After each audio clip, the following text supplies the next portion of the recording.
Good morning India. Fast 15 में आपका स्वागत है। चलिए देख लेते हैं फटाफट फास्ट 15। तालिबान का अफगानिस्तान पर कब्जे के बाद से ही भारत को जो चिंता सता रही है, अब वो बढ़ती जा रही है। एक तरफ तालिबान दावा कर रहा है कि अफगानिस्तान अपने ज़मीन का इस्तेमाल किसी दूसरे देश को नुकसान पहुंचाने में नहीं होने देगा, तो वहीं दूसरी तरफ तालिबान का ये दावा झूठा साबित होता दिख रहा है, क्योंकि तालिबान की नज़र अब कश्मीर पर है। उत्तर प्रदेश में डेंगू और वायरल फीवर का कहर बढ़ता जा रहा है। केवल फिरोजाबाद में अब तक 75 लोगों की जान जा चुकी है। मथुरा में 17, मैनपुरी में 3, कासगंज में 2 लोग डेंगू और वायरल का शिकार हो चुके हैं। वहीं गोंडा में प्रतिदिन 3000 से ज़्यादा मरीज संदिग्ध बुखार से पीड़ित अस्पतालों में पहुंच रहे हैं। वहीं कानपुर में वायरल बुखार के कारण 7 दिन में 10 लोगों की मौत हो गई है। लखनऊ में अलग अलग सरकारी अस्पतालों में 40 बच्चों समेत 400 से ज़्यादा वायरल मरीज भर्ती हैं। पीएम मोदी की सुरक्षा घेरा को एक महिला ने तोड़ दिया। पीएम मोदी के रोड शो के दौरान ये हादसा हुआ। एसपीजी के कमांडो के होश उड़ गए जब महिला गाड़ी के आगे आई। दुर्गा पूजा में अब ज़्यादा समय नहीं बचा है, इसलिए तैयारियां शुरू हो गई है। पश्चिम बंगाल में दुर्गा पूजा का बड़ा महत्व है। दुर्गा पंडालों को भव्य रूप में सजाया जाता है, लेकिन इस बार कोलकाता के लोग दुर्गा माता को नए और अनोखे रूप में देखेंगे। इस बार ममता बनर्जी की मूर्ति दुर्गा के रूप में नजर आएगी।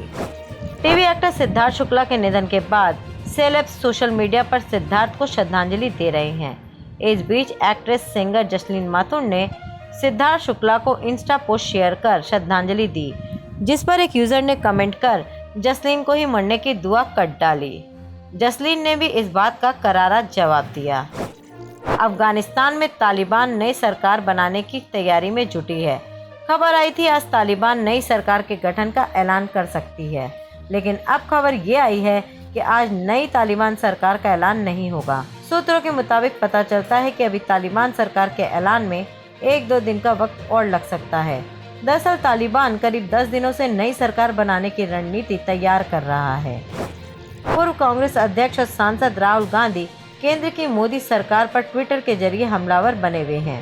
कोरोना मैनेजमेंट हो या महंगाई या फिर रोजगार का मुद्दा, वो हर मुद्दे पर सरकार को घेरने में जुटे हैं। एक बार फिर से राहुल गांधी ने मोदी सरकार पर निशाना साधा।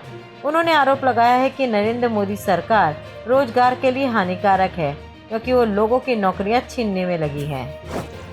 ट्विटर पर अब यूजर्स को आपत्तिजनक भाषा का इस्तेमाल महंगा पड़ सकता है। जी हाँ, ट्विटर एक नए सेफ्टी मोड फीचर का परीक्षण कर रहा है, जिसके आने के बाद अगर कोई रॉन्ग लैंग्वेज का इस्तेमाल करता है तो उसका अकाउंट 7 दिन तक ब्लॉक हो सकता है। दिल्ली विधानसभा में एक रहस्यमयी सुरंग का पता चला। दिल्ली असेंबली स्पीकर रामनिवास गोयल के मुताबिक सुरंग विधानसभा को लाल किले से जोड़ती है और इसका इस्तेमाल अंग्रेजों द्वारा स्वतंत्रता सेनानियों को स्थानांतरित करते समय प्रतिशोध से बचने के लिए किया जाता था। दिल्ली पुलिस की साइबर सेल ने जामताड़ा गैंग से जुड़े 14 साइबर सेल अपराधियों को पकड़ा है। साइबर सेल के हत्थे चढ़े जामताड़ा के 14 साइबर बदमाशों से पूछताछ में ये खुलासा हुआ है कि इस गैंग ने अब तक देश के 1624 लोगों को ठगी का शिकार बनाया है। इन 1624 लोगों से 30 करोड़ से ज्यादा ठगी इस गिरोह ने की है। अभी कुछ दिन पहले ही अवनी लिखारा ने 10 मीटर एयर राइफल SH-1 में भारत को टोक्यो पैरालंपिक्स से पहला गोल्ड मेडल दिलाया था। ऐसा करने वाली वो पहली भारतीय महिला खिलाड़ी बनी थी।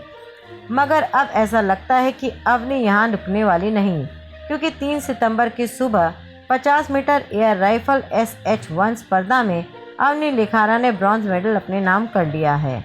अब अवनी ने शुक्रवार को 50 मीटर राइफल 3 पोजीशन में तीसरे स्थान के साथ एक बार फिर इतिहास रच दिया है। एक्ट्रेस और लोकसभा सांसद नुसरत जहां हाल ही में मां बन गई हैं। उन्होंने बेटे को जन्म दिया। एक्ट्रेस ने अपने बेटे का नाम ईशान रखा है। बेटे के जन्म के बाद नुसरत ने इंस्टाग्राम पर अपनी एक तस्वीर शेयर की है। नुसरत की इस फोटो से ज़्यादा उनके कैप्शन की चर्चा हो रही है। अपने बयानों को लेकर चर्चा में रहने वाले देश के मशहूर शायर मुनावर राना की मुश्किलें कम नहीं होती नजर आ रही है। हाई कोर्ट की लखनऊ बेंच ने मुनावर राना की गिरफ्तारी पर रोक लगाने से इनकार कर दिया है।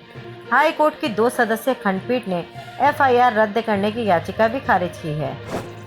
बिग बॉस 13 के विनर और टीवी एक्टर सिद्धार्थ शुक्ला का अंतिम संस्कार मुंबई में हो गया है। सिद्धार्थ का निधन गुरुवार को हार्ट अटैक के चलते हुआ था। मुंबई के कूपर अस्पताल में उनका पोस्टमार्टम हुआ, जिससे एक्टर की मौत की सही वजह पता लगाई जा सके। सिद्धार्थ का पोस्टमार्टम 5 डॉक्टरों की टीम ने पुलिस और कैमरे की निगरानी में किया। टीम इंडिया और इंग्लैंड के बीच 5 मैचों की टेस्ट सीरीज का चौथा मैच लंदन के द ओवल में खेला जा रहा है। इस मैच में टॉस जीतकर इंग्लैंड ने पहले गेंदबाजी करने का फैसला किया। जो रूट का यह फैसला सही भी साबित नजर आया। पहले बल्लेबाजी करने उतरी टीम इंडिया एक वक्त इतना स्ट्रगल कर रही थी कि ऐसा लग रहा है कि पहली पारी में भारतीय टीम 150 के आंकड़ों को भी नहीं पार कर पाएगी। हालांकि नंबर 8 पर बल्लेबाजी करने उतरे शार्दुल ठाकुर के इरादे कुछ और ही थे।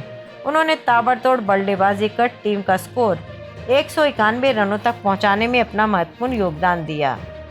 शार्दुल ठाकुर में मैच में सबसे ज़्यादा 36 रनों पर 57 रनों की आतिशबाजी खेली। इस दौरान शार्दुल ठाकुर ने टीम इंडिया के दिग्गज पूर्व सलामी बल्लेबाज वीरेंद्र सहवाग का बड़ा रिकॉर्ड भी ध्वस्त कर दिया। आज के फास्ट 15 में इतना ही। कल फिर होगी आपसे मुलाकात।